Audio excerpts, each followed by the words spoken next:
Ankleshwar એનજીસી overbridge શરૂ થતાં જ શહેરમાં ટ્રાફિક હળવો થયો હતો. નોકરિયાત વર્ગથી માંડી વેપારી વર્ગમાં ખુશીનો માહોલ જોવા મળ્યો હતો.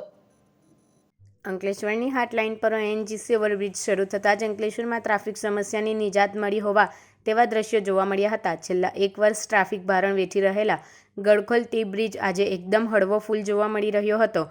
ત્યાં વાહનો સરળતાથી પસાર થઈ રહ્યા હતા, તો જૂના નેશનલ હાઈવે નંબર 8 પર વાલિયા ચોકડી સુધી વાહનો સરળતાથી પસાર થતા નજરે પડ્યા હતા.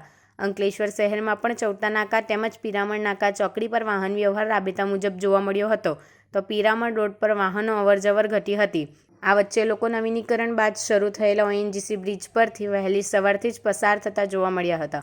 બ્રિજ શરૂ થતાં જ સૌથી વધુ નોકરિયાત વર્ગ અને વેપારી વર્ગે રાહત અનુભવી હતી. 2 થી 3 કિલોમીટરના ફેરવો ટ્રાફિક જામની પળોજણમાંથી મુક્તિ સાથે સમય બચતા વાહન ચાલકોએ રાહત અનુભવી હતી. તો છેલ્લા એક વર્ષથી ધંધા રોજગાર પરમાંથી અસર વેઠી રહેલા વેપારીઓ અને છૂટક શાકભાજી વિક્રેતા તેમજ લારી ગલ્લા ધારકોએ અવરજવર શરૂ થતાં ખુશી સાથે ધંધા રોજગાર વધવાની આશાભરી સ્મિત જોવા મળી હતી.